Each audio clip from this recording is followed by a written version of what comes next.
Friends ಎಲ್ರಿಗೂ ನಮಸ್ಕಾರ. Welcome to my channel. ಇವತ್ತಿನ ರೆಸಿಪಿ ಕಾಯಿ ಚಟ್ನಿ ಹೇಗೆ ಮಾಡೋದು ಅಂತ ತೋರಿಸ್ಕೊಡ್ತೀನಿ.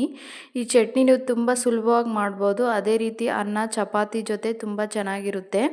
ಮನೇಲಿ ಏನು ತರಕಾರಿ ಇಲ್ದಾಗ ಈ ರೀತಿ ಒಂದ್ಸತಿ ಟ್ರೈ ಮಾಡಿ ನೋಡಿ.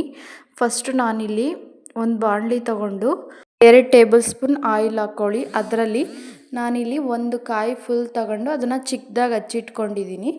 ಅದನ್ನು ಇದರಲ್ಲಿ ಹಾಕ್ಬಿಟ್ಟು ಆಯಿಲಲ್ಲಿ ಹಾಕಿ ಚೆನ್ನಾಗಿ ಲೋ ಫ್ಲೇಮಲ್ಲಿ ಇಟ್ಕೊಂಡು ಗೋಲ್ಡನ್ ಕಲರ್ ಬರೋವರೆಗೂ ಚೆನ್ನಾಗಿ ಫ್ರೈ ಮಾಡ್ಕೊಳ್ಳಿ. ನೋಡಿ ನಾನು ಫ್ರೈ ಮಾಡ್ತಾ ಇದ್ದೀನಿ. ಇದೇ ರೀತಿ ನೀವು ಫ್ರೈ ಮಾಡ್ಕೊಳ್ಳಿ. ಹೈ ಫ್ಲೇಮಲ್ಲಿ ಇಡಕ್ಕೆ ಹೋಗಬೇಡಿ, ಯಾಕಂದರೆ ಇದು ಸೀದೋಗ್ಬಿಡುತ್ತೆ ಕಾಯೆಲ್ಲನ, ಅವಾಗ ಚೆನ್ನಾಗಿರಲ್ಲ ಚಟ್ನಿ.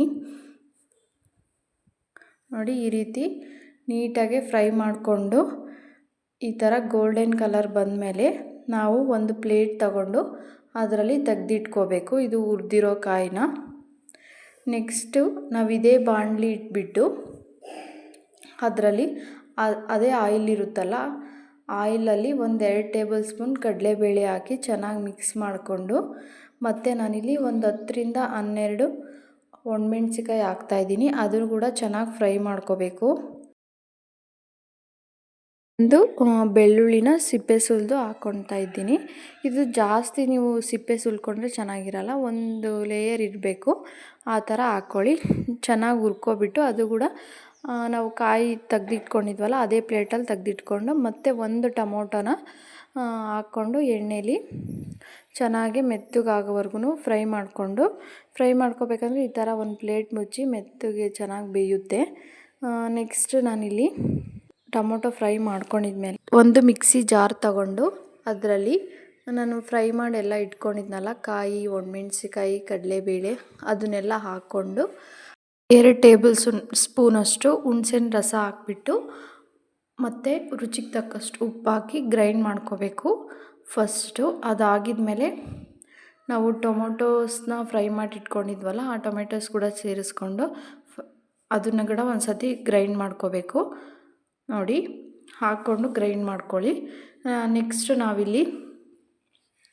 ನಾನಿಲ್ಲಿ 2 ಸತಿ ಗ್ರೈಂಡ್ ಮಾಡ್ಕೊಂಡಿದ್ದೆ, ಸೊ ನಾನು ಅದನ್ನೆಲ್ಲ ಮಿಕ್ಸ್ ಮಾಡ್ತಾಯಿದ್ದೀನಿ. ಒಂದು ಪ್ಲೇಟಲ್ಲಿ ಹಾಕಿ ನೀಟಾಗಿ ಮಿಕ್ಸ್ ಮಾಡಿಕೊಂಡು ನಾವಿವಾಗ ಇದಕ್ಕೆ ಒಗ್ಗರಣೆ ಹಾಕಬೇಕು. ಅದಕ್ಕೆ ಅದೇ ಬಾಣಲಿಲಿ ನಾವು ಫ್ರೈ ಮಾಡ್ಕೊಂಡಿದ್ವಲ್ಲ ಎಲ್ಲನೂ, ಅದೇ ಬಾಣಲಿ ತಗೊಂಡು ಅದರಲ್ಲಿ ಬೆಳ್ಳುಳ್ಳಿ ಮತ್ತು ಸಾಸಿವೆ, ಜೀರಿಗೆ, ಒಣಮೆಣ್ಸಿಕಾಯಿ ಹಾಕಿಬಿಟ್ಟು ಫ್ರೈ ಮಾಡಿಕೊಂಡು ಚೆನ್ನಾಗಿ ಇದರಲ್ಲಿ ಒಗ್ಗರಣೆ ಸೇರಿಸ್ಬಿಟ್ಟು ಮಿಕ್ಸ್ ಮಾಡಿಕೊಂಡ್ರೆ ಟೇಸ್ಟಿಯಾಗಿರೋ ಕಾಯಿ ಚಟ್ನಿ ರೆಡಿಯಾಗುತ್ತೆ. ನೀವು ಕೂಡ ಮನೇಲಿ ಟ್ರೈ ಮಾಡಿ, ಇದು ತುಂಬಾ ರುಚಿಯಾಗಿರುತ್ತೆ. ಸಿಂಪಲಾಗಿ ಕೂಡ ಮಾಡ್ಕೋಬೋದು, ಅನ್ನ ಚಪಾತಿ ಜೊತೆ ಚೆನ್ನಾಗಿರುತ್ತೆ. ಮತ್ತು ನೀವು ರೊಟ್ಟಿ ಜೊತೆ ಕೂಡ ಇದನ್ನು ತಿನ್ಬೋದು. ಅದೇ ರೀತಿ ನನ್ನ ಚಾನಲ್ಗೆ ಇನ್ನೂ ಸಬ್ಸ್ಕ್ರೈಬ್ ಮಾಡ್ಕೊಂಡೆ ಈ ವಿಡಿಯೋ ನೋಡ್ತಾ ಇದ್ದರೆ ಸಬ್ಸ್ಕ್ರೈಬ್ ಮಾಡ್ಕೊಳ್ಳಿ, ಲೈಕ್ ಮಾಡಿ, ಇದೇ ರೀತಿ ಸಪೋರ್ಟ್ ಮಾಡಿ. Thank you for watching.